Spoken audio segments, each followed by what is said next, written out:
Oke, selamat pagi Bapak dan Ibu sekalian. Assalamualaikum warahmatullahi wabarakatuh. Selamat bergabung di sesi ketiga acara webinar Direction Live Online tahun 2023. Perkenalkan, nama saya Anissa Citrasana dari tim Solution Strategis sebagai host di LO pada hari ini. Webinar kali ini kita mengambil judul Big Data Analysis in ArcGIS, di mana di sesi ini kita akan melihat analisa end-to-end untuk data-data spasial dari Big Data. Big Data ini menggunakan teknologi yang sangat canggih untuk melakukan komputerisasi, kemudian sangat-sangat powerful juga untuk analisis data spasial, sehingga kita bisa melakukan mencari insight, kemudian mencari informasi dan juga data-data dan juga aplikasi yang baru dengan Big Data ini. Pada hari ini pembicara kita adalah Saudara Febri Putra Panghurian. Beliau adalah tim dari analitik dan juga data management lead di Esri Indonesia. Beliau adalah expert di bidang GIS, BI, Big Data, Mobile, Android, Python, dan juga developer front-end. Saudara Febri telah banyak mengembangkan solusi di bidang industri, khususnya di pemerintahan nasional, komersial, dan pertambangan. Beberapa proyek yang diimplementasikan oleh Saudara Febri diantaranya adalah mengintegrasikan antara BIM dan GIS, kemudian mengintegrasikan pula GIS dan IoT atau sensor.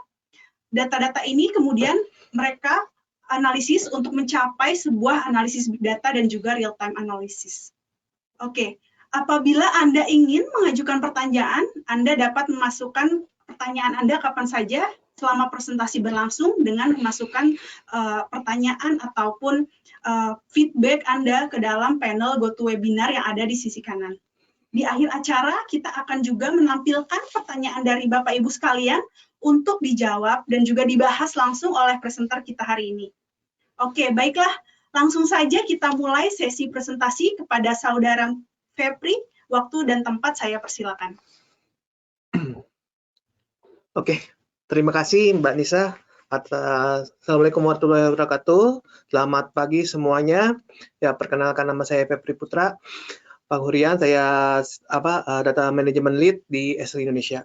Oke, untuk tema hari ini sebenarnya saya akan membahas lebih ke arah big data, spatial big data analysis ya. Tetapi sebelum kita masuk ke topik tentang spatial big data analysis, terlebih dahulu saya mungkin akan menyinggung tentang apa sih big data itu sendiri ya, atau big data processing. Nah, berkaitan dengan big data sendiri, secara teori sebenarnya umumnya kita berbicara big data itu ada teori berkaitan dengan 4V. Jadi teori ini juga sangat penting juga, apakah di organisasi kita ya atau company kita tuh membutuhkan big data processing atau enggak di dalam workflow ataupun di dalam pekerjaan kita. Yang pertama, kalau kita berbicara big data ya sesuai dengan namanya. Jadi berarti big data itu adalah secara volume data yang akan kita gunakan atau yang kita simpan itu volumenya cukup besar. Sehingga tools yang kita punya saat ini itu tidak mampu lagi untuk menganalisa atau memproses data tersebut. Ya, nggak mampu ini bukan berarti time out atau semacamnya. Mungkin kalau kita misalnya mau memproses data itu membutuhkan waktu yang lama, sehingga kita butuh tuh big data di dalam workflow pengerjaan atau di dalam proses di dalam organisasi kita. Itu volume.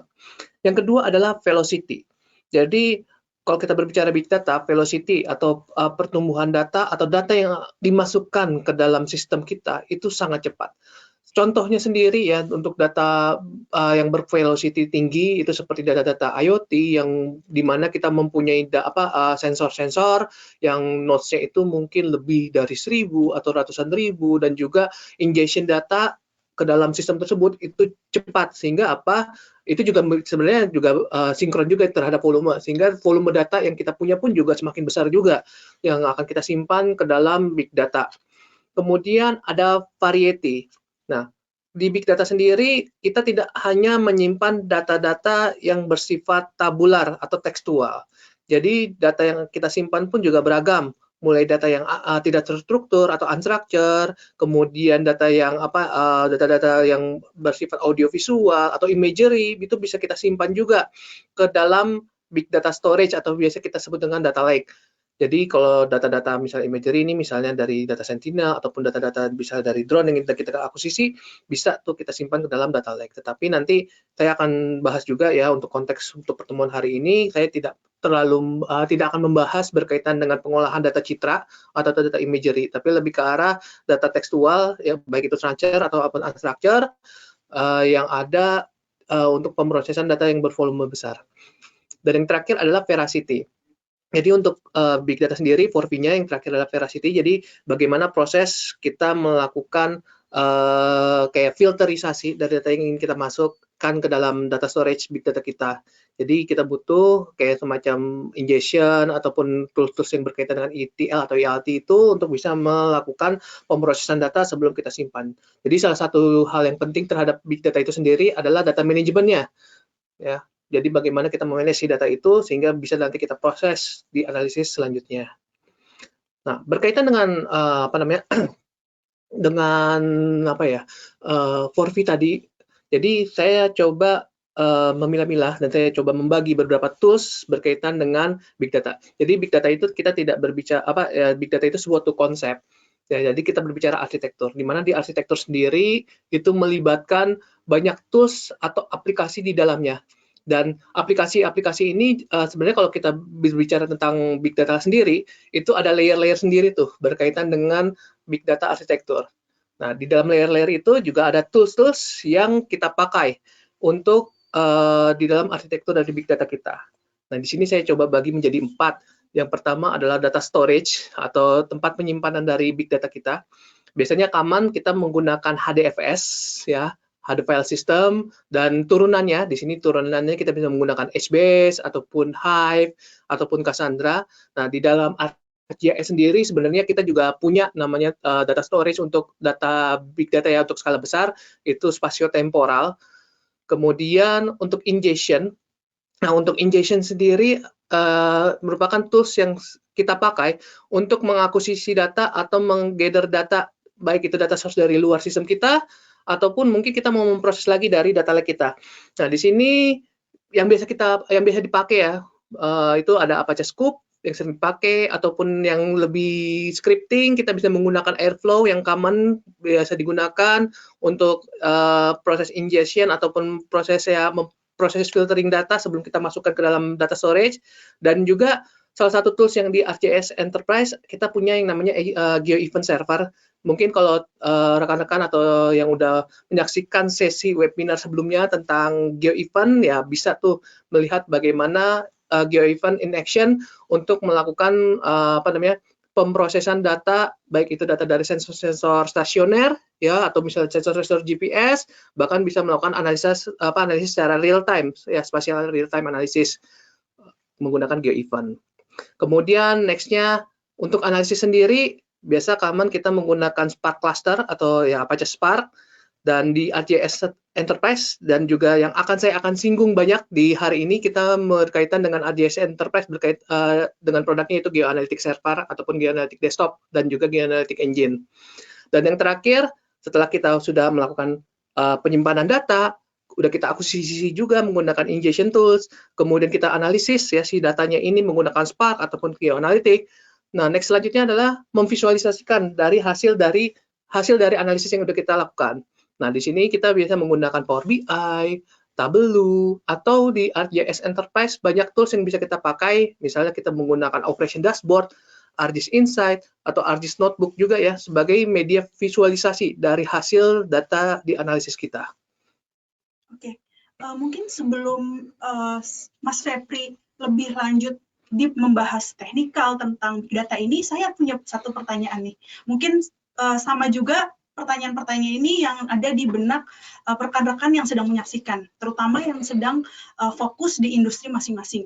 Nah, untuk konsep dari big data sendiri, kemudian tools-tools dari big data ini, sebenarnya apa sih manfaat, benefit, dan juga advantages yang bisa didapatkan oleh user-user, terutama misalnya bisa mengefektifkan operasionalnya atau benefit lainnya?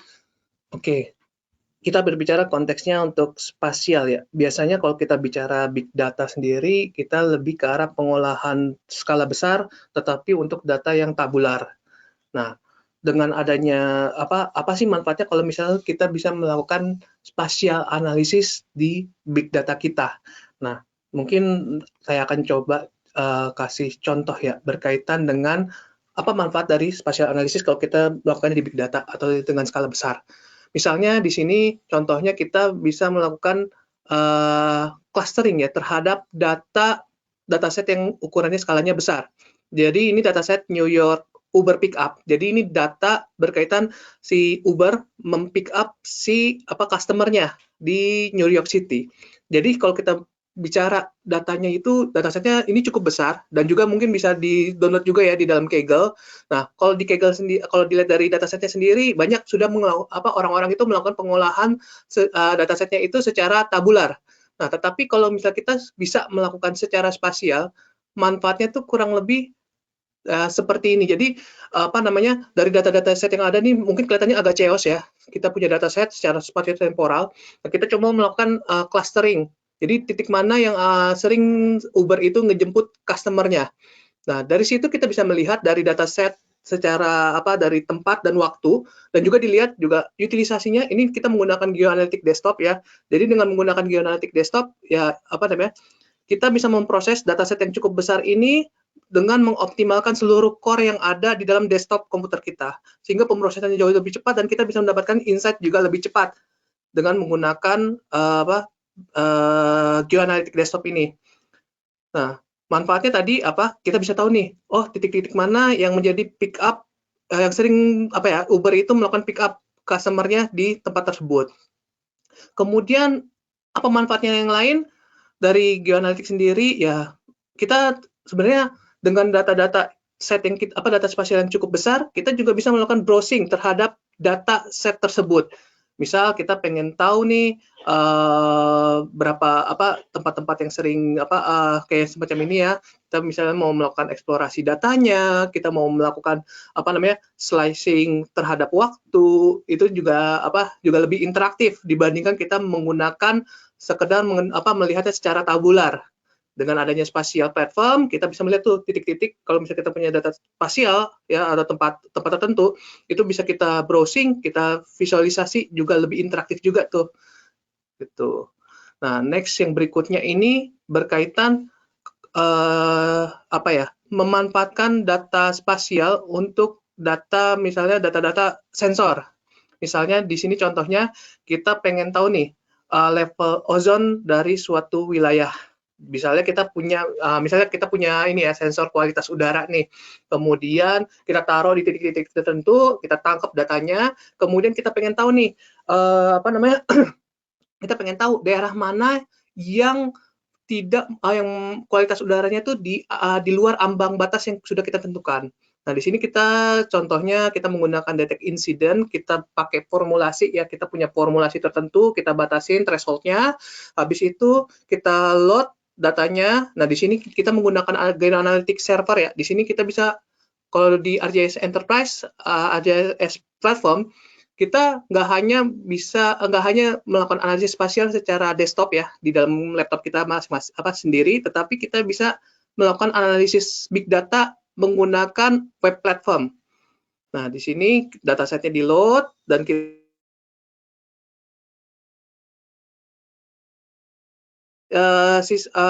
di sensor yang kita taruh tuh titik mana yang merupakan ya kualitas udaranya tuh yang di luar dari ambang batas yang sudah kita tentukan. Sehingga kita bisa dapat insight tambahan tuh. Insight tambahan, di daerah sini tuh ya level kualitas udaranya buruk dalam kurun waktu tertentu. Jadi banyak manfaatnya ya berkaitan dengan big data spatial big data analysis, bukan hanya data secara tabular yang bisa kita representasikan, tetapi kita juga bisa melihat atau memvisualisasikannya secara spasial, sehingga kita dapat insight yang lebih juga dan juga visualisasinya atau lebih interaktif kalau kita menggunakan kita melakukan analisis big data ini secara spasial. Ya, gitu kurang lebih Mbak Anissa. Jadi manfaatnya ya sebenarnya banyak banget sih gitu. Nggak hanya kita cuma monoton kita lihat data tabular, tapi dengan adanya platform spasial ini kita bisa dapat insight tambahan baru lah dari visualisasi yang kita lakukan. Baik, wah sangat menarik ya. Jadi kalau boleh saya persingkat, jadi memang penggunaan konsep big data terutama untuk spasial ini tidak hanya untuk melakukan visualisasi misalnya dari tabular ke arah spasial, tapi juga memberikan insight yang baru, terutama untuk industri yang spesifik ke yang saat ini rekan-rekan berada seperti itu. Oke, mungkin boleh dilanjutkan materinya, Mas Febri, persilakan. Ya, dari 3 demo tadi ya yang sudah saya contohkan, itu saya menggunakan platform ArcGIS. Nah, di dalam platform ArcGIS sendiri, kalau kita mau melakukan big data analysis ya secara spasial, itu ada namanya extension, namanya GeoAnalytics. Oke. Nah, apa sih GeoAnalytics itu sendiri ya di dalam ArcGIS? Jadi GeoAnalytics sendiri adalah parallel computing. Jadi kita bisa melakukan komputasi secara paralel, tapi paralel ini tidak hanya dalam satu server atau satu CPU, kita menggunakan multi CPU, tetapi lebih ke arah satu cluster. Jadi lebih dari satu server.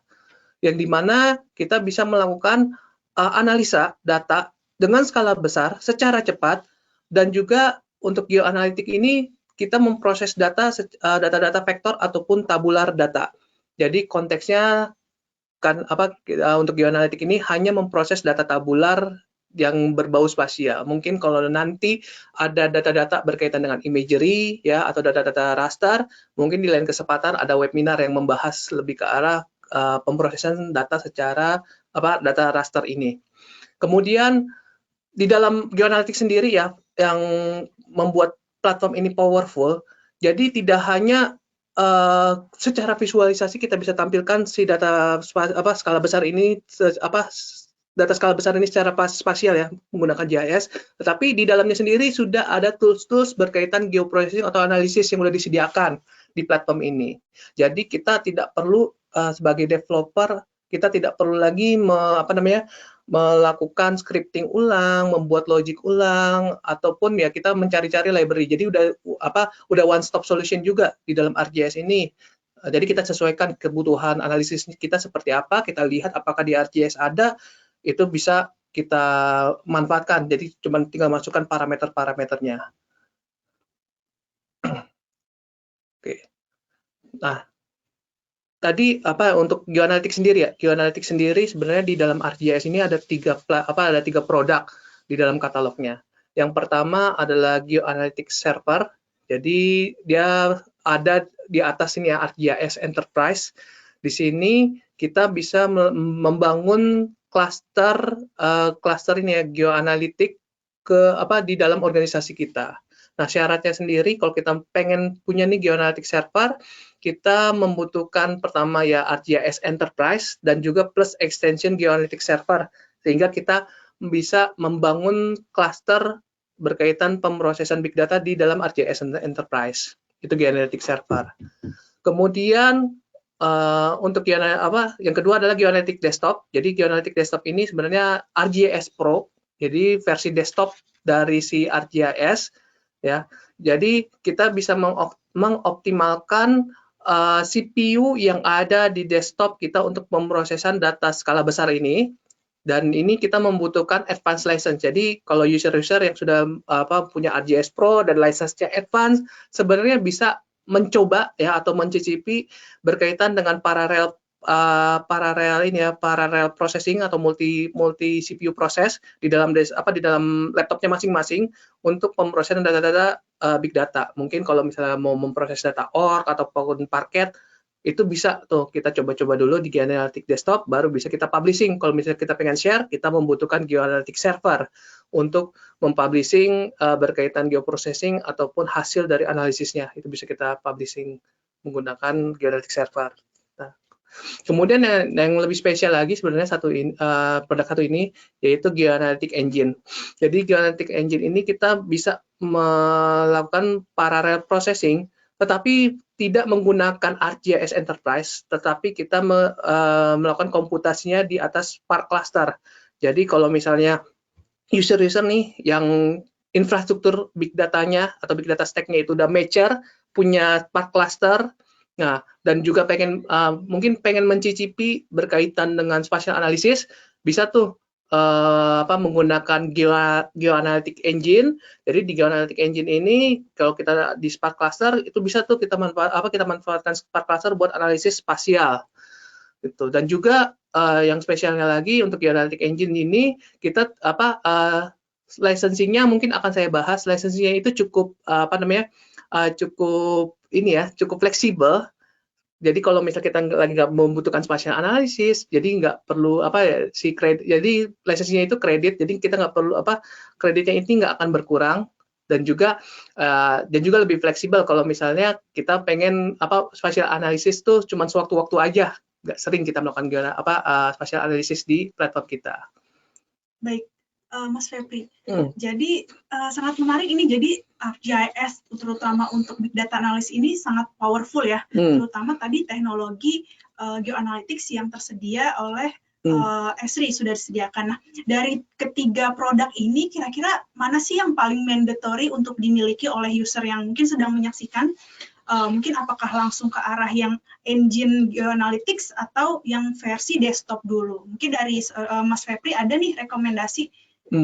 Kalau rekomendasi saya ya mungkin kalau user-user yang udah punya ArcGIS desktop terutama yang advance dan pengen coba untuk berkaitan dengan untuk big data analysis, bisa tuh mencoba dulu menggunakan GeoAnalytic desktop.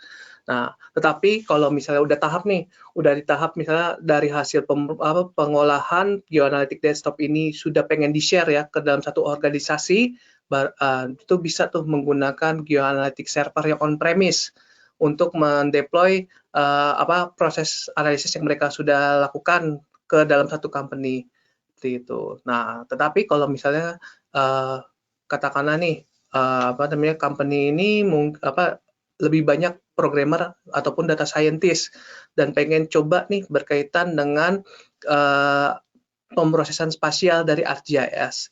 Nah, itu bisa menggunakan GeoAnalytic Engine. Nah, satu hal yang menarik berkaitan dengan GeoAnalytic Engine ini nggak hanya berjalan di atas Spark Cluster on-premise yang kita punya. Mungkin kalau misalnya yang sudah biasa menggunakan platform analisis Spark ya, yang di cloud, misalnya yang pernah saya coba itu di Synapse Analytics dari Azure, itu bisa tuh menggunakan GeoAnalytic Engine ini. Jadi kalau misalnya ada platform mungkin nanti kita coba juga ya, mungkin saya akan coba apakah GeoAnalytic ini bisa jalan di atas Python notebooknya si Google. Nah, itu juga atau Google Colab mungkin bisa juga tuh dimanfaatkan juga, karena ya salah satu syarat bisa menggunakan GeoAnalytic Engine ini adalah kita membutuhkan Spark Cluster. Jadi kalau platform-platform cloud yang dimana dia pemrosesan engine-nya di belakangnya udah menggunakan Spark, sebenarnya bisa menggunakan GeoAnalytic Engine, sehingga tanpa harus kita punya Spark Cluster secara on-premise ataupun GeoAnalytic server secara on-premise, sebenarnya kita bisa menggunakan cloud platform juga nih untuk pemrosesan spasial kalau kita mau. Gitu. Jadi memang banyak pilihan lah produk di dalam ArcGIS kalau misalnya kita pengen menggunakan mau ingin mencicipi spatial analisis gitu, Mbak Anissa, berkaitan dengan GeoAnalytic ini. Baik, sangat menarik ya. Jadi mungkin kalau saya bisa simpulkan untuk ketiga produk ini memang dari ArcGIS platformnya sangat fleksibel, terutama untuk kebutuhan needs masing-masing industri atau organisasi seperti itu. Benar. Baik, oke. Saya ingin mengingatkan kepada rekan-rekan Bapak Ibu sekalian yang sedang menyaksikan, jangan lupa nih jika ada pertanyaan silakan diketikkan di kolom komentar yang ada di GoToWebinar. Kita masih ada waktu untuk sampai menjawab di akhir nanti. Semua pertanyaannya akan dijawab dan dibahas oleh Mas Febri. Baik, silakan dilanjutkan Mas Febri untuk presentasinya. Oke, tadi saya sebutkan bahwa platform ArcGIS ini cukup powerful. Selain kita bisa memproses secara paralel data-data berkaitan dengan big data, sebenarnya di dalam platformnya sendiri ya GeoAnalytic ini juga sudah banyak function-function yang sudah disediakan. Jadi kita tidak perlu lagi membuat ulang dari function analisis yang ada. Yang pertama, kita bisa melakukan summarize data, kemudian kita bisa melakukan analisis pattern ya, atau ya analisis pattern, kemudian find location, kemudian use proximity, data enrichment, dan juga manajemen data. Nah, jadi dari sekumpulan ini ya, biasanya yang saya sering pakai itu biasanya kayak agregat poin, itu sering saya pakai, kemudian join feature ya, dengan menggunakan dataset yang cukup besar, itu juga sering saya pakai, kemudian reconstruct track, itu juga sering saya pakai, jadi kalau misalnya saya punya data-data titik nih dari GPS, saya pengen bikin line ya dari data-data titik dari pergerakan GPS data, itu bisa tuh menggunakan reconstruct track, kemudian tadi dari sampel ya ada tuh yang berkaitan dengan detect insiden, kemudian yang sering ya banyak yang bisa kita pakai di dalam geoanalitik ini ya, platform ArcGIS Geoanalitik. Nah, tapi di luar dari ini pun juga kita bisa menambahkan library-library lain di luar dari ArcGIS, sehingga ya kita bisa improve lagi, misalnya mungkin dari OSS kita bisa menggunakan Spark ML ataupun semacamnya bisa kita tambahkan di platform ArcGIS. Gitu. Nah, untuk data-datanya sendiri yang bisa kita consume ya di dalam ArcGIS, di sini kita bisa menggunakan dataset yang dari ArcGIS Enterprise Portal ya, data-data yang udah kita deploy jadi feature service, atau misalnya data yang kita collect menggunakan GeoEvent Server yang tadi saya bahas, ingestion kita bisa menggunakan GeoEvent Server, kemudian data-data yang ada di dalam Hive, HDFS atau file sistem kita yang kita share itu juga kita bisa gunakan sebagai data source. Dan yang terakhir cloud storage, misalnya kita bisa membaca data-data misalnya dari Amazon S3 atau Azure storage account, itu bisa kita pakai itu di menggunakan cloud storage di dalam Geoanalytic server ya, di platform ArcGIS Geoanalytic. Nah, di sini datanya ya tadi Hive HDFS, shared folder, cloud storage itu bisa kita baca, dan juga format-format file yang common disimpan di dalam data lake seperti CSV atau misalnya S3 ya, kita bisa menggunakan save file juga kita simpan ke dalam data lake, atau yang common biasanya yang sering saya pakai itu menggunakan file formatnya Parquet ataupun ORG. Jadi ya fleksibel juga untuk kalau kita mengaktifkan feature atau extension Geoanalytic ini, file-file yang biasa common dipakai di big data kayak Parquet gitu bisa tuh kita set sebagai sumber data untuk proses analisis di Geoanalytic.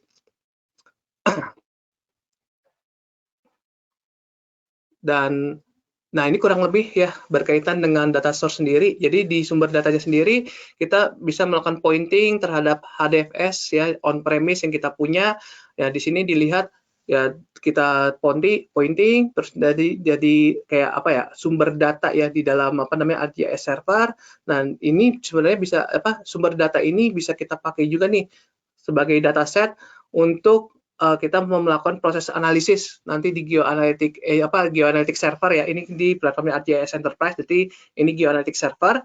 Nah, itu bisa kita pakai sebagai sumber data dari dataset yang kita set, ataupun misalnya kalau kita punya dataset lain misalnya di cloud storage, ini bisa kita pointing juga. Jadi banyaklah sumber-sumber data ataupun format yang bisa kita pakai untuk pemrosesan di Geoanalytic atau di big data, spatial big data yang ada di ArcGIS platform. Nah, yang terakhir produk yang menurut saya cukup spesial ini adalah Spark Cluster yang tadi saya highlight ya berkaitan dengan Geoanalytic Engine ini adalah kita tanpa harus punya Geoanalytic server secara on-premise, dan misalnya kita juga udah cukup mature juga menggunakan Spark ya, kita punya Spark Cluster, kita bisa menggunakan si Spark Cluster ini sebagai pemrosesan spasial. Kita menambahkan pemrosesan spasial di dalam big data workflow kita. Nah, di sini contohnya saya menggunakan di dalam workflow ini saya menggunakan 2 node ya untuk memproses data di dalam Apache Spark, dan dari data source-nya sendiri juga seperti ArcGIS kita bisa menambahkan data source sebanyak apapun variasinya macam-macam ya, ada cloud storage, database server atau ada RDBMS ataupun ArcGIS feature service. Itu bisa kita tambahkan. Jadi tanpa harus kita melakukan konversi, feature service itu bisa dimasukkan ke dalam workflow kita. Dan outputnya bisa kita balikin ke ArcGIS Enterprise ataupun kita bisa masukkan ke dalam data mart atau sumber data yang lain, misalnya kita pakai object storage ataupun bisa ke dokumen DB atau MongoDB, itu bisa. Ya, untuk licensingnya sendiri untuk GeoAnalytic ini dia berbasiskan apa namanya kredit ya. Jadi kalau misalnya kita lagi memproses, kredit ini akan berkurang. Nah, tetapi kalau misalnya kredit kita lagi nggak memproses secara menggunakan GeoAnalytic, maka si kredit ini nggak akan berkurang, sehingga secara penggunaan pun bisa lebih measurable ya, makanya bisa terukur. Kalau lagi kita nggak membutuhkan ya nggak akan berkurang kreditnya, tapi pas lagi kita kita jalankan prosesnya baru kredit itu berkurang. Gitu. Dan juga interface-nya sendiri karena dia di atas Spark Engine, ya, jadi kita bisa menambahkan GeoAnalytic kayak semacam library GeoAnalytic ini ke dalam workflow pemrosesan dari analisis kita. Jadi kalau kita pengen nambahin spatial analysis di dalam Python notebook kita atau dalam workflow kita, ya kita cuma tinggal panggil GeoAnalytic, masukkan username, password, dan juga ya nanti dia akan mengurangi kredit tersebut, baru kita bisa memproses data tersebut secara spasial dari workflow yang udah kita sudah buat sebelumnya. Ya, ini contohnya di demo ini saya memproses data berkaitan dengan pergerakan badai. Jadi dari dataset pergerakan badai saya coba lihat nih daerah-daerah mana yang merupakan terdampak dari pergerakan badai tersebut. Jadi yang warna merah itu adalah dia daerah yang terdampak dari badai, yang biru itu enggak. Nah, ini pemrosesan datasetnya dari Hurricane ini, dari dataset Kaggle ya, ini open juga, itu cukup datanya cukup gede, sekitar 2 juta row set data. Terus saya melakukan join intersect terhadap batas administrasi di US. Hasilnya kurang lebih seperti ini. Dan juga karena di atas Spark cluster tadi ya, saya melakukannya di 2 node di dalam Spark cluster saya, itu kurang lebih kita membutuhkan sekitar 10 menit atau 5 menit untuk memproses dataset sebanyak itu di dalam menggunakan GeoAnalytic Engine. Jadi memang cukup powerful dan juga fleksibel juga dari GeoAnalytic Engine ini. Benefitnya sendiri, apa sih benefit dari ArcGIS ini? Ya, pertama kita bisa melakukan spatial analysis ya di dalam big data stack kita. Kemudian kita juga bisa melakukan analisis spasial secara paralel, baik itu dengan menggunakan ArcGIS server, GeoAnalytic server ataupun engine ya. Kemudian kita bisa integrate ke platform-platform big data system lain, cost efektif ya. Kita bisa memperhitungkan budget kita seperti apa berkaitan dengan spatial analysis, dan yang terakhir ya banyak tools-tools yang bisa kita gunakan juga tanpa harus kita membuat ulang lagi analisis spasial untuk pemrosesan big data kita. Oke, paling itu aja sih ya Mbak Anissa ya berkaitan dengan big data analysis di dalam ArcGIS. Baik, terima kasih Mas Febri atas presentasinya, sangat menarik sekali rekan-rekan, terutama terkait big data ya. Saya recap sedikit, jadi penggunaan big data ini terutama tadi ada teknologi geoanalytics itu sangat powerful, terutama untuk industri rekan-rekan yang sedang menyaksikan. Jadi dengan menggunakan geoanalytics terutama itu bisa mempersingkat tentunya mengolah data yang berjumlah besar untuk tentunya mengambil insight yang baru, sehingga mempercepat juga nih para stakeholder untuk mengambil keputusan. Oke, jadi sudah ada beberapa pertanyaan yang masuk ke dalam GoToWebinar kolom panel, namun saya ingatkan juga bagi rekan-rekan yang masih punya pertanyaan, silakan menginput pertanyaan Anda dengan memasukkan pertanyaan tersebut ke panel pertanyaan yang ada di GoToWebinar di sebelah kanan. Oke. Jadi saya sebelum menjawab pertanyaan-pertanyaan yang sudah masuk, saya informasikan pula untuk menghubungi atau untuk mengkontak lebih lanjut jika ada pertanyaan bisa juga ke link yang ada di QR code di layar seperti itu. Baik, saya coba mulai bacakan dari pertanyaan pertama yang masuk dari Tin Wahyuni. Jadi Mas Febri, ini pertanyaannya sangat menarik sekali ya. Jadi dari saudara Tin Wahyuni ini memiliki pertanyaan, untuk infrastrukturnya butuh berapa server ya? Mungkin dari industri Tin Wahyuni ini ingin mengimplementasikan nih dari sisi geoanalytics maupun big data di konsep yang tadi sudah Mas Febri jelaskan. Oke, untuk geoanalitik ya, mungkin saya akan coba menjawab menggunakan geoanalytic server terlebih dahulu. Jadi kalau kita pengen punya pemrosesan spasial, tapi secara on-premise kita membutuhkan geoanalytic server. Secara best practice ya, secara best practice sendiri, karena dia di atas ArcGIS Enterprise, kita membutuhkan kurang lebih ArcGIS server, portal, kemudian web adaptornya, kemudian geoanalytic server, dan spatiotemporal. Kurang lebih kalau untuk on-premise ya, untuk minimum requirement itu kita membutuhkan 5 server. Jadi ada ArcGIS Enterprise-nya plus ArcGIS server yang geoanalytic plus spatiotemporalnya gitu untuk 5. Tetapi 5 ya 5 itu minimum. Tetapi kalau misalnya kita pengen benar-benar ya untuk pemrosesan secara paralel dengan skala besar, itu kurang lebih kita butuh sekitar 7. Jadi 5 tadi ya, server, portal, web adaptor, geoanalitik spatiotemporal. Nah, geoanalitiknya perlu 3 kalau memungkinkan gitu. Karena kan kalau kita misalnya dataset yang kita punya cukup besar, ya kita kurang lebih ya kita harus benar-benar perlu satu klaster secara utuh, di mana satu klaster itu terdiri dari 3 node dari untuk geoanalitik si server. Nah, tetapi kalau misalnya kita punya Spark kita pengen mengimplementasikan Geoanalytic Engine. Nah, kalau Geoanalytic Engine, kita lihat lagi nih, untuk Spark clusternya sendiri, apakah sudah ada atau belum. Biasanya common-nya kalau untuk Spark cluster itu, ya kita butuh kurang lebih sekitar 4 server. 1 untuk master node-nya, 3 untuk worker node-nya. Nah, tetapi kalau misalnya kita pengen nih menggunakan Geoanalytic Engine, tapi menggunakan cloud, itu bisa juga. Jadi beberapa skema-skema pemrosesan atau analytic engine yang di cloud, misalnya mungkin yang udah saya pernah pakai itu adalah Synapse Analytics ya. Itu ya kita cuma cukup perlu 1 Spark worker node ya untuk node yang di Spark-nya di Synapse untuk bisa memanfaatkan si pemrosesan ini ya menggunakan Geoanalytic Engine itu bisa gitu. Jadi kita balikin lagi nih kalau untuk yang on premise ya kita butuh investasi yang cukup besar ya karena kan on premise perlu banyak server. Tapi kalau misal kita pengen yang berbasiskan cloud, sebenarnya kita bisa memanfaatkan kayak Synapse Analytics atau Synapse atau mungkin pakai Google Colab itu bisa juga gitu. Tetapi kita balikin lagi nih, kalau kita menggunakan Geoanalytic Engine, seberapa sering sih kita melakukan pemrosesan spasial ini? Jadi kalau semakin sering kita melakukan spasial analisis di dalam pemrosesan kita, kalau menggunakan Google Analytics, ya kita membutuhkan kredit yang cukup banyak.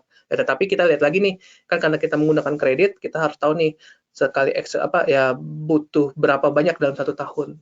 Kalau misalnya kita pengen memproses itu. Ya, tapi ya kalau kita mau top up pun juga bisa, karena kan itu sistemnya ada kredit ya kalau di Geoanalytic Engine. Itu. Kalau dari saya cukup clear nih, jadi mungkin kalau dari infrastruktur sendiri bisa menyesuaikan ya dari sisi kebutuhan atau fleksibilitinya ini tergantung misalnya tadi mau memprosesnya berapa periode sekali, kemudian berapa besar data yang dimiliki seperti itu. Tadi misalnya kalau dia mau enterprise base berarti harus didukung dengan enterprise base deployment juga dulu ya, baru ditambah dengan Spark servernya. Iya, Geoanalytic Engine-nya. Geoanalytic servernya.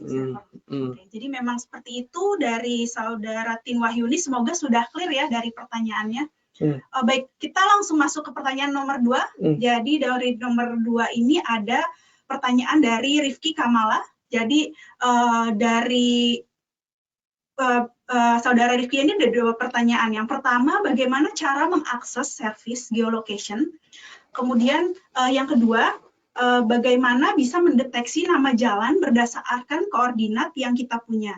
Jadi bagaimana sih dari sisi kedetailannya, apakah bisa mendeteksi suatu titik sampai kedetailannya RT dan juga RW? Mungkin itu pertanyaan dari Rifki Kamala, sangat menarik ya terkait geolocation service. Silakan dijawab Mas Fikri. Untuk konteks ini, kalau kita mau melakukan ini ya, pertama kan berkaitan dengan geolocation atau reverse geocoding.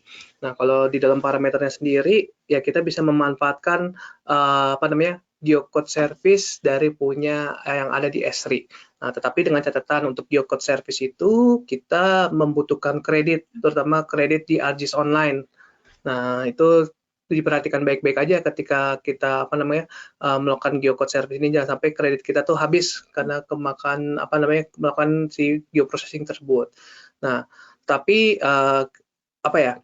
balik lagi ya, kalau untuk akurasinya, ya kalau untuk akurasi mungkin kalau saya lihat ya, kalau dari yang di platform S3 sendiri untuk perkotaan mungkin ada beberapa ya, terutama di daerah Jabodetabek itu bisa sampai RT RW-nya ya secara detail. Tetapi kalau misalnya udah di luar Jabodetabek ataupun daerah-daerah udah mulai terpencil, itu nggak sampai tuh RT RW, bahkan cuma sampai level kecamatan ataupun kabupaten gitu. Bahkan kadang ada beberapa yang nggak sampai nama jalan gitu ya. Memang ya dibalikin lagi ya untuk melakukan reverse geocoding, terutama kalau kita punya poin kemudian kita pengen tahu RT RW-nya, ya itu ya kita balik lagi dari datasetnya di S3 itu ya tipikalnya seperti itu sih. Tetapi kalau misalnya kita punya dataset geocode service sendiri, ya itu lain hal. Misalnya kita ya, tapi kita bisa membangun juga sih geocode service ya, tetapi datanya di-maintain oleh kita sendiri,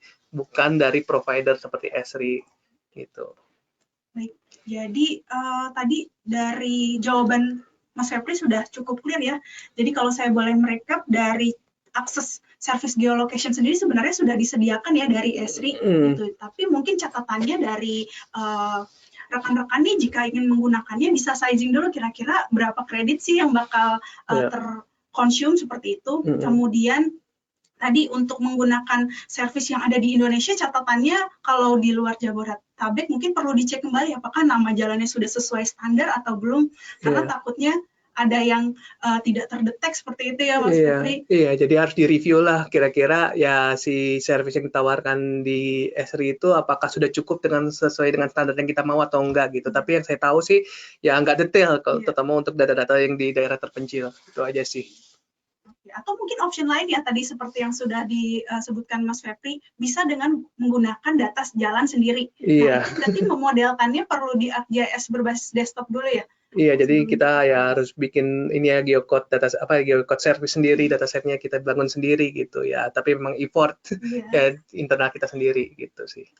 Mungkin itu untuk saudara Rifki Kamala, semoga menjawab ya. Jadi ada beberapa option nih untuk menggunakan geolocation service. Baik, kita coba ke pertanyaan nomor 3 ya, Mas Febri. Jadi pertanyaan selanjutnya ini datang dari saudara Teguh Imam Pribadi. Jadi pertanyaannya adalah, kita ada kebutuhan terkait editing tools di web app builder dengan data yang berjumlah 90 juta. Wah, cukup besar ya data ini. Kemudian beliau bertanya, setahu saya data tersebut harus berbentuk feature service. Apakah memungkinkan feature service ini bisa kita gunakan dengan performance yang baik, tidak ada limit 2000 dan sebagainya? Oke, mungkin ini pertanyaan yang ada di benak rekan-rekan yang ada saat ini. Mungkin boleh dijawab dari Mas Febri, persilakan. Iya, kalau saya berbicara big data processing sendiri, ya sebenarnya kalau konteks saya big data itu kan analisis tool. Jadi kalau data-data yang pengen kita masukkan ke dalam terutama data source yang dari big data ini, usahain sih sudah tidak melakukan proses updating ataupun deleting lagi ya terhadap data tersebut. Jadi benar-benar udah final. Nah, tetapi kalau misalnya datanya ini saya sebut dengan sifatnya adalah data transaksional ya, karena masih ada sifatnya yang updating. Mungkin ya harus ada workflow tersendiri untuk memproses atau mengubah data tersebut. Jadi usahain tuh data-data misalnya kayak di dataset di dalam data lake kita tuh ya udah benar-benar final. Jadi ya kita perlu workflow sendiri untuk ubah update-update tersebut. Nanti baru kalau data-datanya itu udah final, baru kita tarik untuk proses analisis di dalam big data. Atau misalnya kalau di dalam di dalam ArcGIS kita bisa melakukan yang namanya memainkan skalanya. Jadi sekali kita melakukan rendering di dalam skala terendah ya, makanya skala tertengah. Jadi kita jangan meload seluruh data dalam skala tinggi. Jadi dalam skala tinggi itu jangan kita load seluruh data, itu berat banget. Jadi kita harus memilah nih, kalau misalnya di dalam skala tertentu, ya baru si feature itu bisa di-render. Dan ya saran saya juga, ya kita menentukan skalanya itu juga, ya lihat nih di dalam skala tertentu, apakah yang di-render di feature-feature yang di-render itu ya bisa di bawah 1000 gitu ya. Tapi memang ya kita harus trial and error juga ya, dalam artian dari behavior data kita, skala berapa yang optimal untuk bisa merender data tuh bisa di bawah 1000-2000 gitu, dan juga ya nanti prosesnya kita melakukan editing terhadap data tersebut. Tapi menurut saya sih tetap effort kita melakukan seperti itu. Tapi ya saya lebih prefernya adalah kita bikin sistem di luar dari big data processing kita ya untuk melakukan analisis. Jadi kita punya sistem sendiri gitu ya atau workflow sendiri. Nah, di situ baru kita melakukan editing atau perubahan-perubahan tuh di situ. Bukan di waktu kita melakukan processing dari big data processing kita atau kita melakukan rendering report. Itu sih kalau ada saran dari saya. Mungkin kalau memang ada perlu ada didiskusikan, ya mungkin bisa kontak juga sih gimana untuk workflow-nya. Oke. Jadi memang kalau dari yang Mas Febri sudah informasikan tadi, best practice-nya ini membuat suatu workflow tersendiri ya, yang terpisah seperti itu. Atau kalau misalnya yang visibility range tadi itu suatu option yang perlu dilakukan atau seperti itu? Ya, kalau untuk visibility scale itu ya perlu dilakukan ya. Apakah tetap dari pihak dari operasional membutuhkan itu atau enggak? Tetapi memang ya kurang begitu best practice sih kalau misalnya kita memproses atau melakukan visualisasi data secara besar, tetapi ya belum kita agregasi gitu. Jadi benar-benar raw data kita langsung render karena ya bayangan kita tuh seperti user memakai web browser yang mendownload data tuh sampai bergiga-giga. Ya ibaratnya seperti itu. Kalau kita mau menampilkan raw data kita. Ya jadi ya perlulah ada mekanisme setidaknya data yang di-download via browser itu tuh nggak sampai gigaan yang kita download, tetapi ya mungkin masih dalam kategori ratusan mega, itu aja ratusan mega tuh udah agak berat. Ya paling ya berapa MB lah gitu, sehingga dari sisi atau experience dari usernya pun juga lebih baik. Gitu. Benar. Oke. Jadi memang terkait tadi sangat berpengaruh terhadap performance yang bakal dijalani oleh penggunanya ya. Iya benar. Baiknya tadi dari Mas Febri juga kalau ada pertanyaan lebih lanjut nih bisa juga kita konsultasikan bersama seperti itu. Oke. Mungkin itu jawaban dari Mas Febri. Semoga sudah clear ya. Jadi kita ada di penghujung acara nih, Mas Febri. Terima kasih Bapak Ibu yang telah bergabung dan bertanya. Sekedar mengingatkan, sesi di LO webinar ini kami rekam dan nantinya rekaman ini akan dikirimkan ke email Bapak Ibu. Pada kesempatan kali ini juga saya informasikan bahwa acara webinar Direction Live Online akan diadakan kembali di bulan Mei. Dan kedepannya di LO ini kami akan juga berfokus kepada masing-masing industri. Untuk itu saya ingatkan untuk berlangganan dengan men-scan QR code yang ada di layar. Nantinya Bapak Ibu sekalian akan mendapatkan update, kemudian dan juga undangan webinar selanjutnya. Oke, terima kasih dan sampai jumpa di acara webinar selanjutnya. Assalamualaikum warahmatullahi wabarakatuh.